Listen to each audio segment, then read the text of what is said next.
안녕하세요. 70. 인생의 황혼기에 접어들면서 문득 이런 생각 해보신 적 있으신가요? 아, 내가 진짜 걱정하는 게 뭐였지? 70세가 되니 20대, 30대, 40대, 50대 때와는 또 다른 걱정들이 생겨나더군요. 마치 인생의 무대가 바뀌면서 새로운 막이 시작된 느낌이랄까요? 젊을 때는 앞으로 나아가는 걱정이 더 컸습니다. 무엇을 이룰지, 어떻게 자리 잡을지, 가족을 어떻게 책임질지. 그런데 70이 되니 걱정의 결이 조금 달라집니다.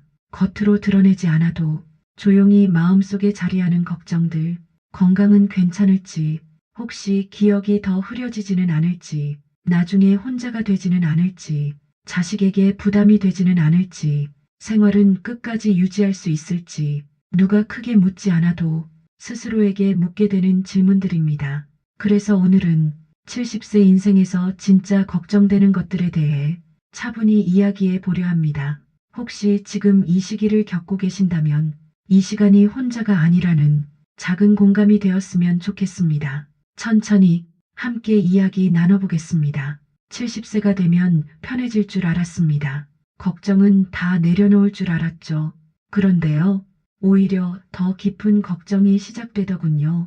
건강보다 무서운 걱정, 돈보다 복잡한 걱정, 그리고 아무에게도 쉽게 말하지 못하는 걱정까지. 오늘은 70세가 되니 비로소 보이기 시작한 진짜 이야기입니다. 가장 먼저 떠오르는 걱정, 바로 건강입니다. 젊었을 때는 툭툭 털고 일어났던 작은 통증들이 이제는 묵직하게 다가옵니다. 예전 같지 않은 몸 상태에 불안감을 느끼고 혹시 큰 병은 아닐까 걱정하며 병원을 찾는 일이 잦아집니다. 검사 결과를 기다리는 시간은 괜히 더 길게 느껴집니다. 건강은 잃고 나서야 그 소중함을 깨닫는다는 말이 있지요. 70이 넘으면 건강에 대한 걱정이 가장 크게 다가오는 것 같습니다. 아프지 않게 지내는 하루가 그 무엇보다 소중해집니다. 70이 되면 몸이 먼저 말을 합니다. 예전에는 조금 아파도 괜찮아 하고 넘겼습니다. 하루 이틀 지나면 다시 괜찮아졌으니까요. 그런데 어느 날부터 작은 통증이 오래갑니다. 무릎이 시리고 허리가 묵직하고 밤에 잠이 쉽게 오지 않습니다. 병원에 가는 일이 어느새 일상이 됩니다. 검사 결과를 기다리는 시간, 그 시간이 왜 그렇게 길게 느껴지는지 모릅니다. 건강은 잃고 나서야 소중함을 안다고 했죠. 그 말이 이 나이가 되니 뼈에 사무칩니다. 혹시 큰 병은 아닐까? 혹시 가족에게 짐이 되지는 않을까? 걱정은 병보다 먼저 찾아옵니다. 하지만 한편으로는 이제야 알게 됩니다. 건강은 거창한 것이 아니라 오늘 한 번 더 걷는 것, 한 번 더 스트레칭하는 것, 한 끼를 조금 덜 먹는 것이라는 걸요. 건강은 선택이 아니라 습관이다. 어느 의사의 말이 이제야 이해가 됩니다. 70세의 건강은 완벽을 목표로 하는 게 아닙니다. 무너지지 않는 것을 목표로 합니다. 오늘 하루 조금 덜 아프면 그것으로 감사한 나이입니다. 첫째는 건강, 다음은 기억력입니다. 나이가 들면서 깜빡거림이 잦아지고 중요한 약속이나 사람의 이름이 떠오르지 않아 당황했던 경험 다들 한 번쯤 있으실 텐데요. 기억력이 예전 같지 않다는 사실에 불안감을 느끼고 혹시 치매는 아닐까 걱정하며 병원을 찾는 경우도 많습니다. 기억은 우리 자신을 규정하는 중요한 요소이기에 기억력 감퇴는 더욱 큰 불안감으로 다가오는 것 같습니다. 70이 되면 몸보다 먼저 흔들리는 게 있습니다. 기억입니다. 분명히 하려고 했던 말이 혀끝에서 맴돌다 사라집니다. 아는 얼굴인데 이름이 떠오르지 않습니다. 약속 시간을 착각하고 어제 있었던 일을 다시 묻습니다. 그럴 때마다 마음이 철렁 내려앉습니다. 혹시 치매는 아닐까? 사실 대부분은 자연스러운 노화 과정이라고 합니다. 하지만 당사자에게는 그 한 번의 깜빡임이 하루 종일 마음에 남습니다. 기억은 단순한 정보가 아닙니다. 기억은 나라는 존재의 일부입니다. 그래서 더 두렵습니다. 무언가를 잊는다는 건 나 자신이 조금씩 흐려지는 것 같기 때문입니다. 그러나 이 시기에 꼭 기억해야 할 것이 있습니다. 기억력은 완벽함이 아니라 사용 빈도와 관련이 있다는 사실입니다. 대화를 나누고 글을 읽고 메모를 하고 새로운 것을 배우는 것, 이 작은 활동들이 뇌를 깨웁니다. 누군가는 말했습니다. 뇌는 쓰지 않으면 녹슬고 쓰면 단단해진다. 70세의 뇌는 늦은 것이 아니라 새로운 훈련을 시작하기 좋은 시기입니다. 스마트폰 사용법을 배우고 새로운 노래를 외우고 글을 써보는 것.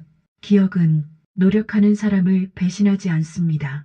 그리고 무엇보다 중요한 건 두려움에만 머물지 않는 것입니다. 기억이 조금 느려졌다고 해서 삶이 느려지는 건 아닙니다. 기억보다 더 중요한 건 지금 이 순간을 느끼는 감각입니다. 70세의 삶은 속도가 아니라 깊이입니다.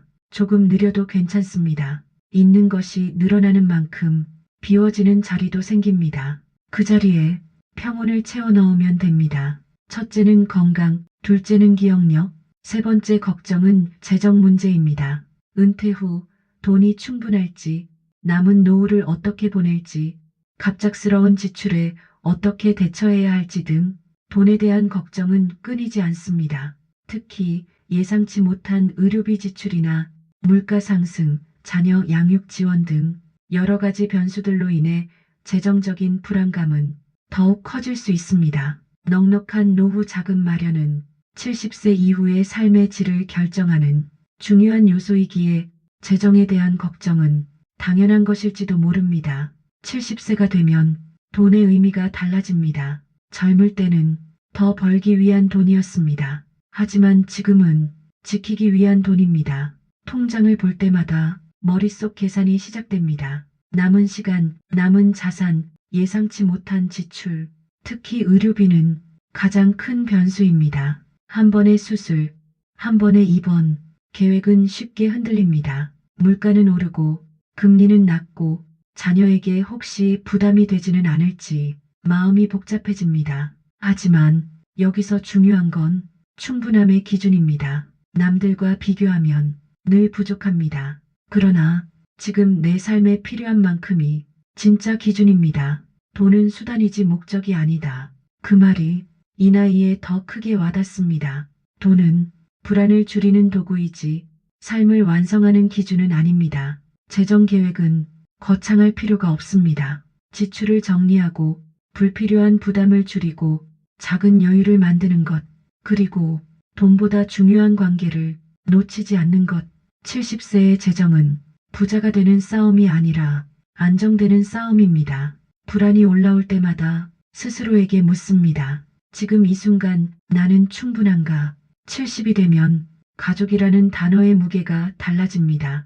예전에는 내가 가족을 책임져야 한다는 부담이 컸습니다. 자식 걱정, 부모 봉양, 가정을 지키는 일, 그 모든 것이 해야 할 일이었습니다. 그런데 어느 순간부터 형태가 바뀝니다. 이제는 내가 짐이 되지는 않을까 하는 걱정이 시작됩니다. 자녀에게 전화를 걸었다가 괜히 바쁠까봐 끊은 적 한 번쯤 있으셨죠? 보고 싶지만 부담이 될까봐 참는 마음, 그게 부모의 마음입니다. 그리고 또 하나의 변화는 부모와의 이별입니다. 부모가 약해지고 병원 이야기가 오가고 간병이라는 단어가 현실이 될 때 형제 관계도 조용히 흔들리기 시작합니다. 누가 더 많이 돌보는지, 누가 덜 참여하는지 마음속 계산이 생깁니다. 싸우지 않아도 서운함은 쌓입니다. 70의 가족 걱정은 관계의 거리에서 시작됩니다. 가까워서 더 아픈 관계. 가족은 그렇습니다. 말하지 않아도 알아주길 바라지만 사실은 말하지 않으면 아무도 모릅니다. 그래서 이 나이에 필요한 건 이해받는 것이 아니라 이해하려는 마음인지도 모릅니다. 자식도 형제도 각자의 삶을 버티고 있습니다. 예전처럼 하나의 중심으로 모이기 어렵습니다. 그 사실을 인정하는 순간 조금은 편해집니다. 가족은 붙잡는 관계가 아니라 흐름을 인정하는 관계일지도 모릅니다. 70의 가족 사랑은 소유가 아니라 응원에 가깝습니다. 내가 잘 살고 있다면 나는 그것으로 충분하다. 그 한마디가 가족 걱정을 조금은 덜어줍니다. 70이 되면 집이 더 조용해집니다. 예전에는 TV 소리, 아이들 웃음소리, 전화벨 소리가 끊이지 않았습니다. 그런데 어느 날부터 하루 종일 아무 소리도 나지 않는 시간이 생깁니다. 적막, 그 적막이 생각보다 무겁습니다. 외로움은 사람이 없어서 생기는 게 아닙니다. 마음을 나눌 사람이 줄어들 때 시작됩니다.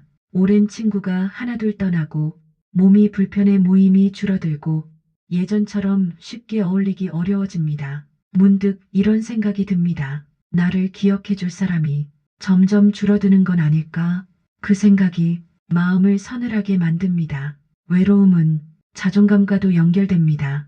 누군가 나를 필요로 하지 않는 것 같은 느낌, 전화가 오지 않는 날이 계속될 때의 허전함, 그럴 때 스스로를 의심하게 됩니다. 내가 너무 예민한 걸까? 내가 먼저 연락해야 하나? 하지만 외로움은 잘못이 아닙니다. 삶의 구조가 바뀌면서 자연스럽게 생기는 감정입니다.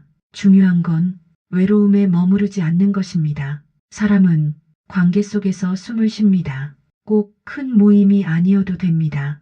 동네 산책 모임, 작은 봉사활동, 취미 교실 하나, 한 사람과의 대화만으로도 마음은 조금 따뜻해집니다. 누군가 말했습니다.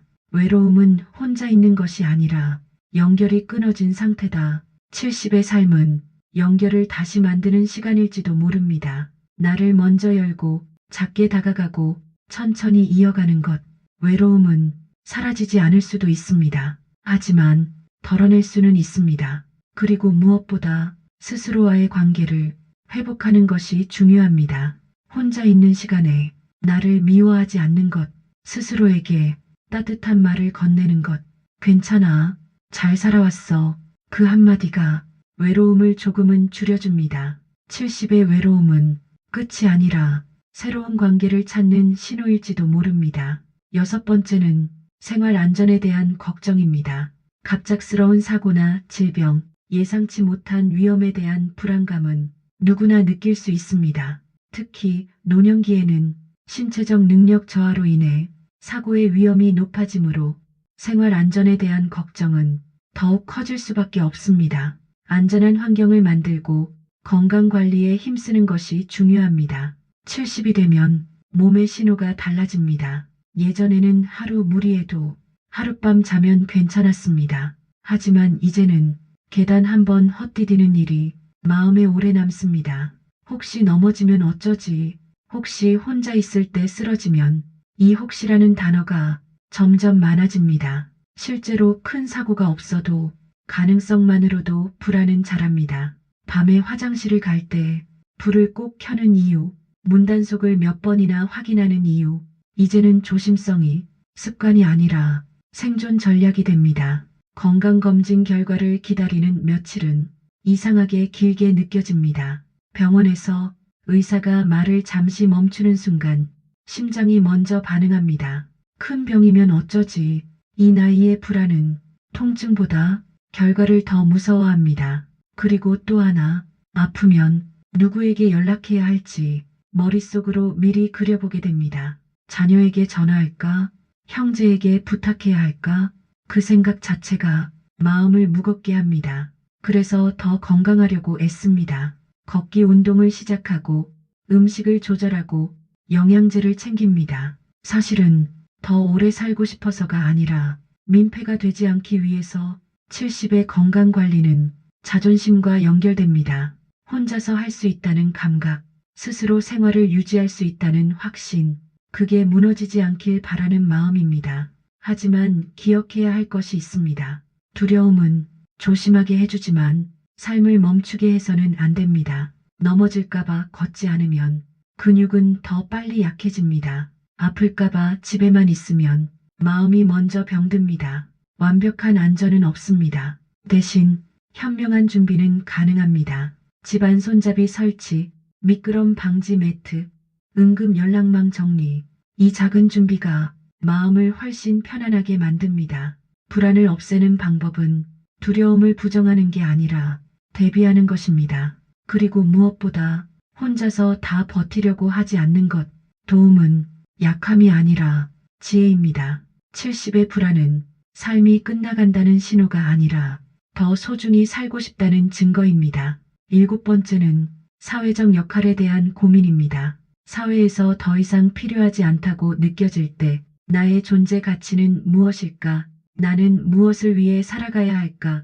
고민하게 됩니다. 사회적 역할 상실에서 오는 무력감, 소속감 부재는 삶의 만족도를 떨어뜨리는 요인이 됩니다. 봉사활동, 취미활동 등 사회와 연결될 수 있는 다양한 활동을 통해 존재 가치를 확인하고 사회의 일원으로서 소속감을 느끼는 것이 중요합니다. 어느 날 문득 이런 생각이 듭니다. 이제 나는 어디에 속해 있을까? 젊을 때는 직장에서의 자리, 가정에서의 자리, 모임에서의 역할이 분명했습니다. 누군가 나를 찾았고 누군가는 나를 필요로 했습니다. 그런데 은퇴를 하고 자녀가 독립을 하고 나면 조용히 자리가 비어 있습니다. 엄마라는 역할은 줄어들고 직장인이라는 이름도 사라지고 사회 속 명함이 사라집니다. 그때 찾아오는 감정은 외로움과는 조금 다릅니다. 존재의 흔들림입니다. 내가 쓸모 없어진 건 아닐까? 이제는 누구도 나를 필요로 하지 않는 건 아닐까? 하지만 역할이 줄어든다고 존재의 가치가 줄어드는 건 아닙니다. 우리는 하는 일로만 살아온 게 아닙니다. 버텨온 시간, 지켜낸 가족, 건너온 계절이 이미 당신의 증명입니다. 이제는 무언가가 되어야 할 필요가 없습니다. 대신 나로 존재하면 됩니다. 누군가의 엄마이기 전에, 누군가의 아내이기 전에 그냥 한 사람으로. 그리고 생각보다 당신을 필요로 하는 곳은 아직 많습니다. 경험을 나눌 자리, 지혜를 전할 시간, 조용히 옆에 있어줄 역할. 70 이후의 사회적 역할은 앞에 서는 자리가 아니라 깊이를 더하는 자리입니다. 빛나지 않아도 괜찮습니다. 단단하면 충분합니다. 여덟 번째는 노후 계획입니다.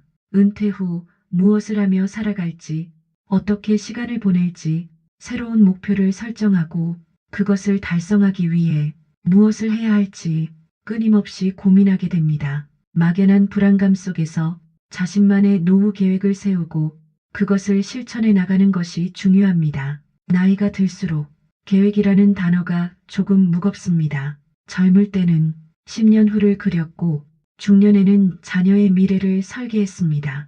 하지만 지금은 얼마나 남았을까라는 질문이 조용히 마음을 스칩니다. 그래서 노후 계획은 거창하지 않습니다. 얼마나 오래 사느냐보다 어떻게 살 것이냐의 문제입니다. 아프지 않게, 남에게 짐되지 않게 조용히 정리하며 살고 싶다는 바람. 하지만 계획은 두려움이 아니라 안심을 위한 준비입니다. 재정 정리, 의료 대비, 마음의 정리, 특히 중요한 건 감정의 정리입니다. 풀지 못한 오해, 미뤄둔 사과, 표현하지 못한 고마움. 정리는 물건만 하는 것이 아닙니다. 마음을 정리할수록 삶은 가벼워집니다. 노후 계획의 핵심은 통제가 아니라 평온입니다. 완벽하게 준비하는 것이 아니라 혹시 모를 상황에도 흔들리지 않을 마음을 준비하는 것. 그게 진짜 준비입니다. 아홉 번째는 기술 변화입니다. 빠르게 변화하는 세상 속에서 새로운 기술을 배우고 따라가는 것이 쉽지 않게 느껴질 때가 있습니다. 스마트폰 사용법, 키오스크 사용법 등 기본적인 기술조차 익숙하지 않아 세상과의 격차를 느끼고 소외감을 느낄 수도 있습니다. 기술 변화에 적응하기 위한 노력이 필요하며 주변 사람들에게 도움을 구하는 것도 좋은 방법입니다. 요즘 세상은 눈 깜짝할 사이에 바뀝니다. 휴대전화는 점점 복잡해지고 은행도 병원도 앱으로 해결하라고 합니다. 처음엔 이렇게 말합니다. 나는 이런 거 잘 몰라. 하지만 속으로는 조금 서운합니다. 세상이 나를 두고 앞으로만 가는 것 같아서 버튼 하나를 누르지 못해 작아지는 기분, 모르는 것을 묻는 게 괜히 미안해지는 순간. 기술 변화는 단순한 편리함의 문제가 아니라 자존감의 문제이기도 합니다. 하지만 기억해야 합니다. 우리는 이 세상의 절반을 만들어 온 세대입니다. 지금의 기술도 그 위에서 자라난 것입니다. 배움에는 나이가 없습니다. 천천히 익히면 됩니다. 모르면 물어보면 됩니다. 부끄러운 것이 아니라 용기입니다. 그리고 꼭 다 따라갈 필요도 없습니다. 기계보다 중요한 건 사람입니다. 기술은 수단일 뿐 삶의 중심은 아닙니다. 속도가 아니라 균형입니다. 세상이 빨라질수록 우리는 더 천천히, 더 단단하게 가면 됩니다. 마지막으로 후회에 대한 감정입니다. 지나온 선택에 대한 아쉬움, 좀 더 잘할 수 있었는데 하는 후회는 70세가 넘어서도 쉽게 사라지지 않습니다. 후회는 과거에 머물러 있기보다는 현재의 삶을 더욱 의미 있게 만들어 나가는 동기부여로 삼는 것이 중요합니다. 후회를 통해 배우고 앞으로 나아가는 것이 중요합니다. 기술은 빠르게 변합니다. 세상은 점점 더 빨라집니다. 하지만 마음은 그렇게 빨리 따라가지 못합니다. 어느 날 문득 조용한 밤에 이런 생각이 스쳐갑니다. 내가 조금만 다르게 살았더라면. 그 한 문장, 후회는 젊을 때보다 70 이후에 더 선명해집니다. 왜 그때 그렇게 참았을까? 왜 그때 내 편을 들어주지 못했을까? 왜 그렇게까지 애썼을까? 특히 여성들은 자신의 선택보다 가족을 위한 선택이 더 많았습니다. 그래서 더 묻습니다. 나는 잘 산 걸까? 하지만 시간이 지나고 나면 한 가지는 분명해집니다. 우리는 그때의 최선으로 살았다는 것. 지금의 눈으로 보면 아쉬운 선택도 그 시절엔 가장 현실적인 결정이었습니다. 후회는 실패의 증거가 아니라 성숙의 증거입니다. 아무 감정도 없다면 돌아보지도 않습니다. 아쉽다는 건 그만큼 진심이었다는 뜻입니다. 그리고 지금 우리에겐 여전히 선택할 수 있는 시간이 남아 있습니다. 과거는 바꿀 수 없지만 오늘의 태도는 바꿀 수 있습니다. 용서할지, 계속 붙잡을지, 연락할지, 그냥 둘지, 나를 위해 살지, 끝까지 눈치를 볼지. 70 이후의 삶은 작은 선택들의 연속입니다. 그리고 그 선택 하나가 남은 시간을 바꿉니다. 이제는 남을 만족시키는 선택보다 나를 지키는 선택을 해도 됩니다. 그것이 늦은 이기심이 아니라 늦은 지혜입니다. 물론 걱정은 많지만 긍정적인 마음으로 오늘을 살아간다면 남은 삶도 행복하게 만들어갈 수 있습니다. 작은 선택들이 모여 우리의 삶을 변화시키고 지금 이 순간에도 늦지 않았다는 것을 기억하세요. 건강을 위해 꾸준히 운동하고 기억력을 유지하기 위해 끊임없이 노력하며 재정적인 안정을 위해 계획을 세우고 실천하는 것, 가족과의 관계를 돈독히 하고 외로움을 극복하기 위해 노력하며 안전한 환경을 만들고 사회적 역할을 찾아가는 것, 노후 계획을 세우고 기술 변화에 적응하며 후회 대신 교훈을 얻는 것, 이 모든 노력이 70세 이후의 삶을 더욱 풍요롭게 만들어줄 것입니다. 우리는 건강을 걱정했고, 기억력을 염려했고, 돈을 고민했고, 가족을 붙잡으려 했고, 외로움과 싸웠고, 안전을 확인했고, 사회 속에서 내 자리를 찾으려 했고, 노후를 준비했고, 빠르게 변하는 세상을 배워왔습니다. 그리고 결국 한 가지에 도착합니다. 나는 어떻게 살 것인가? 나이가 들수록 두려움은 늘어납니다. 하지만 동시에 지혜도 깊어집니다. 우리는 이미 수많은 계절을 건너왔습니다. 기뻤던 날도, 아팠던 날도, 포기하고 싶던 날도 그 모든 시간을 지나 지금 여기까지 왔습니다. 그러니 조금 느려도 괜찮습니다. 조금 부족해도 괜찮습니다. 이제는 완벽한 인생이 아니라 편안한 인생이면 됩니다. 남은 시간은 시험이 아니라 선물입니다. 그리고 그 선물은 누군가가 대신 살아줄 수 없습니다. 오늘 하루 조금 더 나를 아끼세요. 조금 더 나를 이해하세요. 지금 이 순간에도 당신의 삶은 여전히 진행 중입니다. 늦지 않았습니다. 당신은 아직도 선택할 수 있습니다. 그리고 그 선택은 당신을 더 단단하게 만들 것입니다. 오늘 하루 여러분께서는 어떤 선택을 하실까요?